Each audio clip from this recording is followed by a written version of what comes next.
வணக்கம். என்ன பண்ண போறோம் அப்படின்னா, இன்னைக்கு சதுரம், சதுரம், சாய் சதுரம், கனசதுரம் அப்படிங்கிற 3 ஃபார்மேட் உள்ள எல்லா ஃபார்முலாஸையும் கிளியர் பண்ண போறோம். ஓகேங்களா? பாருங்க, சதுரம். சதுரம்னா 4 பக்கங்கள் அடைப்பட்டது தான் என்னது அப்படின்னா சதுரம். சதுரத்தோட பரப்பளவு கண்டுபிடிக்க என்ன ஃபார்முலா அப்படின்னா a². அதோட பக்களவு ஸ்கொயர் பண்ணீங்க அப்படின்னா அதுதான் அதோட பரப்பளவு. இன்னொரு பரப்பளவு கண்டுபிடிக்கிறது, சதுரத்தின் பரப்பளவு கண்டுபிடிக்க இன்னொரு ஃபார்முலா இருக்கு. அது என்னது அப்படின்னா t²/2. t² அப்படின்னா என்னது அப்படின்னா இதோட மூலை விட்டம். சப்போஸ் மூலை விட்டம் கொடுத்துட்டு என்ன பண்ணுவாங்க அப்படின்னா உங்களுக்கு பரப்பளவு கேட்டிருப்பாங்க. அப்போ t²/2 அப்படின்னு யூஸ் பண்ணி என்ன பண்ணுங்க, பரப்பளவு கண்டுபிடிச்சுக்கலாம்.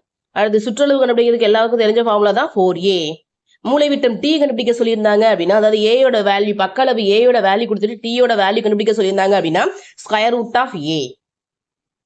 ஓகேங்களா? இதுல பக்கம், கோணம், மூலை விட்டங்கள் எல்லாமே எப்படி இருக்கும் அப்படின்னா சமமா இருக்கும் ஒரு சதுரத்துல. ஓகேங்களா? அடுத்து சாய் சதுரம். சாய் சதுரம் அப்படிங்கிறப்ப சதுரம் லைட்டா சாஞ்ச மாதிரி இருந்துச்சு அப்படின்னா அது சாய் சதுரம் சொல்லுவாங்க. சாய் சதுரத்தோட பரப்பளவு 1/2 t1 × t2. இதோட மூலை விட்டத்தை வச்சுதான் என்ன பண்ண முடியும் அப்படின்னா இதோட பரப்பளவை கண்டுபிடிக்க முடியும். பக்களவு எல்லாத்துக்கும் சமமா தான் இருக்கும். ஓகேங்களா? இதுக்கு பரப்பு கண்டுபிடிக்கணும் அப்படின்னா இதோட மூலை விட்டத்தை வச்சுதான் என்ன பண்ணணும் அப்படின்னா பரப்பு கண்டுபிடிக்கணும். இது முதலவு அப்படின்னா 2 × √. t1² + t2². இது வந்து t1 ஓட வேல்யூ, t2 ஓட வேல்யூ கொடுத்திருந்தாங்க அப்படின்னா. ஓகேங்களா? அதே பக்களவு கொடுத்திருந்தாங்க அப்படின்னா அதே சுற்றளவு 4a யூஸ் பண்ணி என்ன கண்டுபிடிச்சுக்கலாம் அப்படின்னா கண்டுபிடிச்சுக்கலாம். ஓகேங்களா? அதாவது மூலை விட்டம் கொடுத்திருந்தாங்கன்னா இந்த ஃபார்முலா, பக்களவு கொடுத்திருந்தாங்கன்னா 4aங்கிற ஃபார்முலா.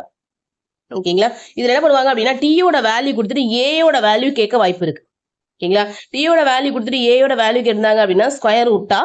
t1/t2 + t2/t2 அப்படிங்கிறது ஃபார்முலா. ஓகேங்களா? அடுத்து கவனிங்க. இல்ல அப்படின்னா இன்னும் ஷார்ட்டா போடணும் அப்படின்னா அதோட சுற்றளவு கண்டுபிடிச்சுக்கோங்க.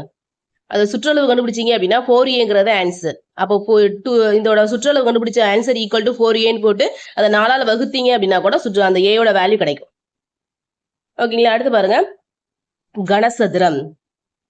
இல்ல அப்படின்னா இன்னும் ஷார்ட்டா போடணும் அப்படின்னா அதோட சுற்றளவு கண்டுபிடிச்சுக்கோங்க. அது சுற்றளவு கண்டுபிடிச்சீங்க அப்படின்னா 4aங்கிறது ஆன்சர். அப்போ இதோட சுற்றளவு கண்டுபிடிச்ச ஆன்சர் = 4aன்னு போட்டு அதை 4ஆல வகுத்தீங்க அப்படின்னா கூட அந்த ஏயோட வேல்யூ கிடைக்கும். ஓகேங்களா? அடுத்து பாருங்க, இப்போ கனசதுரம் பார்க்கலாம். கனசதுரம் வரும்போது என்ன வருது அப்படின்னா கன அளவு அப்படிங்கிறதே வருது. கன அளவு அப்படின்னா என்னது அப்படின்னா கொள்ளளவு அப்படின்னு சொல்லுவாங்க. ஓகேங்களா? இது சாதாரணமா ஒரு பிக்சர், அவ்வளவுதான். எப்போ ஒரு உருவம் அது இன்னும் கொஞ்சம் பொருளை தாங்குற மாதிரியான கெப்பாசிட்டி வருதோ அப்பதான் என்ன வரும் அப்படின்னா கன அளவு வரும். ஒரு சாக் பீஸ் பாக்ஸ் வச்சுக்கோங்க. ஓகேங்களா? இப்போ சாக் பீஸ் பாக்ஸ் வச்சுக்கிட்டீங்க அப்படின்னா நிறைய சாக் பீஸ் வைக்க மாதிரி என்ன ஆகும் அப்படின்னா அது கொள்ளளவு சேஞ்ச் ஆகும். இதை புறப்பரப்புன்னு சொல்லுவாங்க, மொத்த பரப்புன்னு சொல்லுவாங்க. அதுக்கு என்ன ஃபார்முலா? 6a². கன அளவு கண்டுபிடிக்க என்னது அப்படின்னா a3. அதே மாதிரி மூலை விட்டம் கண்டுபிடிக்க